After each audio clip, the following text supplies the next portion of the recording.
Who's really at fault for the Carolina Panthers 3-point loss to the Rams?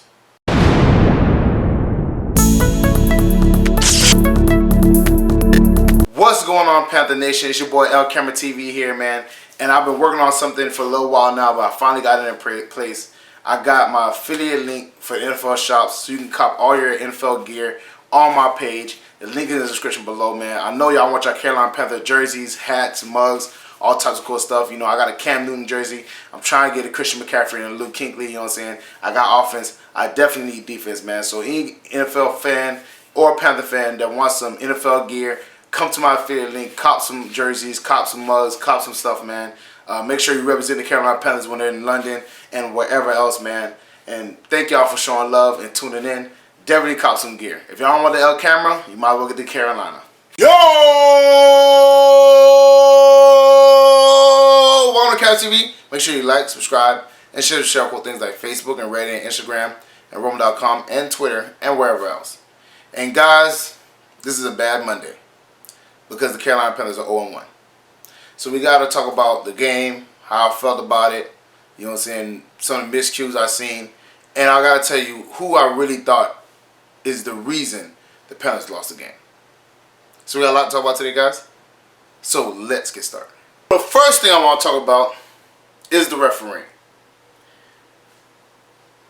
The refereeing was atrocious, all right? They were a big factor in us losing this game. Why? Because one, they called a forward pass that got tipped by a defender a lateral pass and considered it a fumble, which gave them short field and they rushed in for a touchdown. That's one reason. Secondly, when Luke Kuechly stripped a receiver, because the receiver caught the ball, he brought it down, and Luke Kuechly tackled him immediately, and then strips the ball out, they said it was an incomplete pass. Then we challenged the incomplete pass, and they said, you're right, it was a complete pass. But we don't know if his knee was down when Luke Kuechly stripped him. That's bogus. It's bogus. It's been bogus. You know what I'm saying? The referees I feel like they have a vendetta against the Panthers ever since Cam Newton called them out about the officiating on hits, which they still do not officiate the hits, you know, the regular way. They're supposed to officiate with Cam Newton and other quarterbacks. Other quarterbacks get breathed on, and you know what I'm saying, it's a penalty, but Cam Newton could get murdered and it'll be nothing. But, you know, it is what it is. The referees were horrible, but as Panthers fans and as the Carolina Panthers in general, we got to expect that because they've been had it out for us. So once they show you who they are, you got to expect that in every game that you play, whether it's home or away, they're going to be geared against you. All right? So I don't give them that excuse, but they were a big part of why we lost. Another reason why, you know, we lost. Obviously, Joey Slye missed his first field goal. Now, mind you, he's a rookie. He just got into the league. I got to give him a pass on that. He bounced back pretty well after that. But that kick would have had us, you know, tied up and maybe brought the game to overtime. Who knows? But I gotta kind of bring that up in that situation too. And the fumble by DJ Moore. Obviously, DJ Moore, he likes, you know what I'm saying, to get yak yards after the catch. But come on, bro, come on. DJ Moore, I've been in the Panthers for DJ Moore's situation. Why? Because the Panthers should have took a page out of the Minnesota Vikings playbook when Adrian Peterson was there. Adrian Peterson used to have a big problem with fumbles. So you know what they did, made him do the whole offseason? He had to carry a football the whole offseason, and players would just randomly try to punch the ball out. It got him so used to just making sure to keep that ball safe. After that, he didn't have that fumble issue anymore. We have to do that with DJ Moore because last year and this year, he had fumbles issues. You know what I'm saying? We got to figure out when, you know, to stop this because he cannot be a true number one receiver or a dominant receiver anyways if he's constantly turning the ball over. That just doesn't work, man. So those are some of the big things that I've seen that cost us this game. And the other thing I want to talk about is I want to break down the offense and defense. First, let me get into the defense. The defense did a great job. And I know people are saying, oh, they scored 30 points. Most of those were field goals. You know what I'm saying? The defense was holding tight. But, you know, obviously some situations happened that caused them to, you know, start getting tired. We'll get into that in a little bit. But the defense got a pick. They should have had multiple fumbles. You know what I'm saying? They knocked the ball out a few times, but they just didn't land on it. And the one time they did knock the ball out and they did get the ball, they said it was, oh, it was an incomplete pass. So the defense played really well. Obviously there was some things that, they would like to have back, obviously, but overall, they played really well. You know what I'm saying? Yes, they allowed 30 points. But like I said, most of those points were field goals. You know what I'm saying? A lot of, they had, I think, probably like 3 touchdowns. And that one was on a short field. You know what I'm saying? Most of it was field goals. You know what I'm saying? So you got to remember, you got to keep that in perspective that, yes, it's 30 points, but how did they get that 30? You know what I'm saying? I think they got at least 12 points with field goals. You know what I'm saying? So you got to keep that in perspective, right? The offense, mind you, started very slowly. Now, mind you, that's to be expected because a lot of teams' offenses started slowly. Unless, like, you're super potent like the Chiefs or something like that, whatever. Even the Packers' offense started slowly. The Bears, obviously, Mitch Trubisky started slowly, whatever. So there was a few teams that offense started very slowly. And ours did as well because we didn't get that much preseason games and stuff like that. Cool, right? But there's certain things that I cannot accept. The fumble by DJ Moore is unacceptable.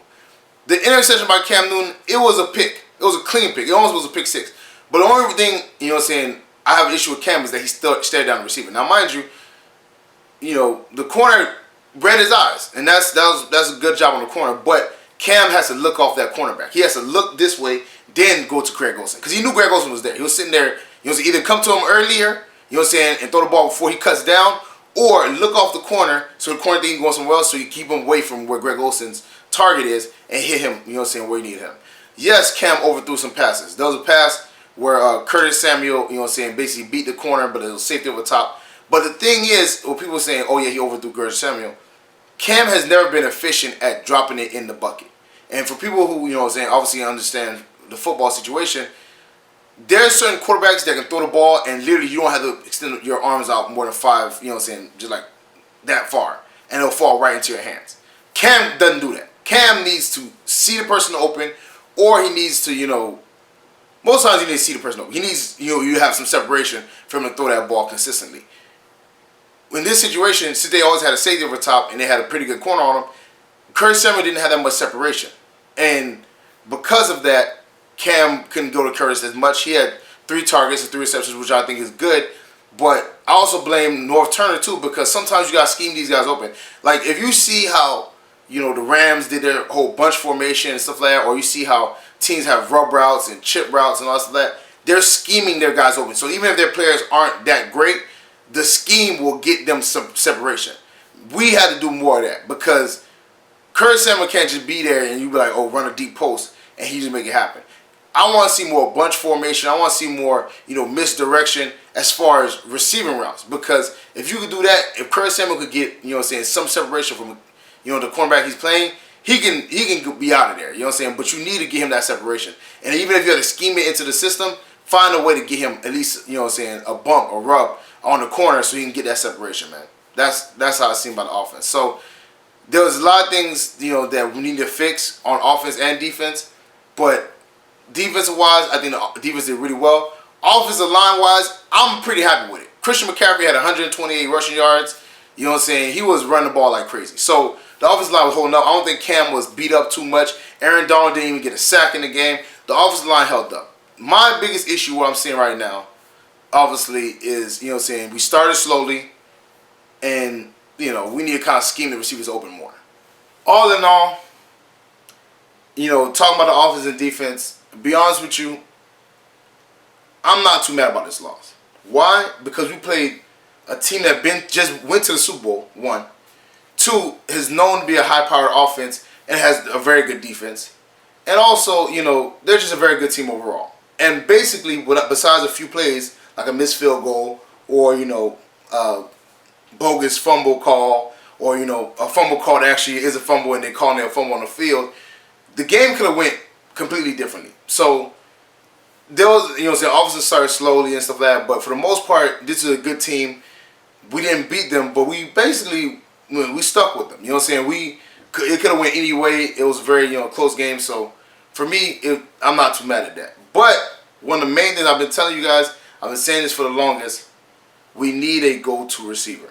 And everybody was saying I was crazy, why we need more receivers, stuff like that, whatever. Because Cam Newton does not have a receiver right now where if he's in trouble, he decides to throw it to this person, they're going to find a way to make a play. DJ Moore was good. But when your running back has more receptions and more receiving yards than your number one receiver, that's an issue. You know what I'm saying? We need a go-to receiver. He had that connection with Kelvin Benjamin. As much as we didn't like Kelvin Benjamin, he had that connection. That's why Kelvin Benjamin had those 1,000 yards. Because he knew, okay, if I throw the ball to Kelvin, he's going to find a way to make it happen. And he was 50%. Kelvin was like 50-50. But he trusted him. He had a relationship with him. And that's why it became like that.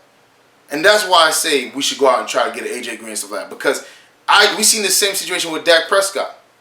Dak Prescott had Ezekiel Elliott in the O-line, but he wasn't throwing the ball much. Why? Because he had no receiver he trusted. When he had Dez Bryant, he didn't trust Dez.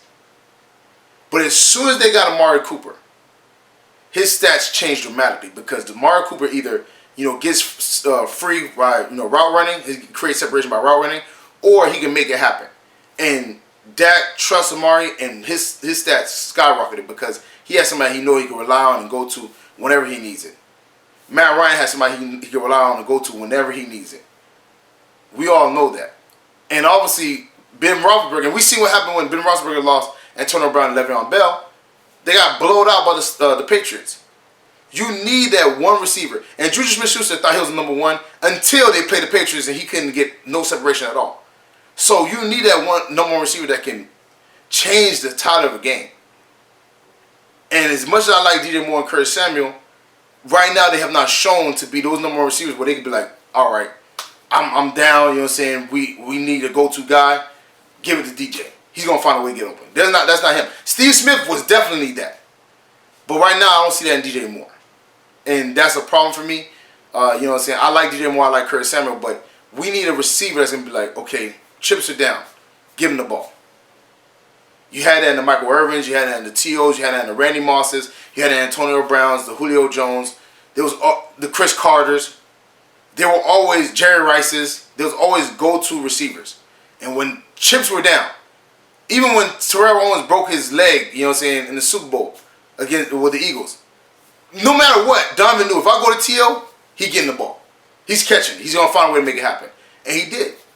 We need that type of receiver. And until we get that type of receiver, as much as we work on the O-line, which I think the O-line is much improved, as much as we have a great running back in Christian McCaffrey, as much as we have a great quarterback, if he has nobody to throw it to, if he throws it more to he trusts more his tight end and his running back than his receivers, there's an issue. But strangely, I am very optimistic about our team because, like I said, we stuck with the Rams. They didn't blow us out. Well, that's it for me, guys. Make sure you like, subscribe, and share with things like Facebook and Reddit and Instagram and Roma.com and Twitter and wherever else. And guys, get in the comment section, man. What do you think is the biggest reason that we lost in this Rams versus, Panthers game?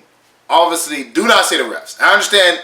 I feel like it's the refs also, but do not say the refs. I'm talking about stuff that we can control because we cannot control the referees. Put that in the comment section below. You know what I'm saying? Is it a certain player? Is it a certain group? You know what I'm saying? Do you think it's... I know I'm going to see people who say Cam Newton. I know I'm going to see people who say, the receiving core. I know I'm going to see people who say the O-line, the defense, whatever. Put that in the comment section below because I want to hear what y'all think. Alright, check out the Spreadshirt account, the Patreon page. Both those links are in the description. Y'all already know what it is. Check out the NFL affiliate link. That link is also in the description below. Y'all already know what it is. Cop some LCamera gear. No, some Carolina Panther gear. And some LCameraTV gear. Y'all already know. Shares we share all cool things. Shares with all Panther fans. You might be Panther related, you might be football related, because y'all already know LCameraTV is rocking Panther Nation. Panther Nation rocking LCameraTV. Check out my daughter Ron Steam's channel. Very funny dude, very talented. We have a podcast together. One just dropped today, so definitely go check that one out ASAP. You know what I'm saying? Like I said, very interesting stuff. I think you guys really like it. And thank y'all for tuning into the live stream. Thank y'all for showing love with your boy. You know what I'm saying? We was turned up. It was fun. You know what I'm saying? I just want to do it in person, man. You guys are amazing. You know what I'm saying? Y'all be making me laugh. The trash talking, all that stuff is amazing, man. So if y'all don't watch the live streams when I live stream the games, definitely tune in because we be having a good time. You know what I'm saying? So thank y'all for tuning in. Thank y'all for showing love. Thank y'all for rocking with the boy. And I'm going to see y'all next time. Peace.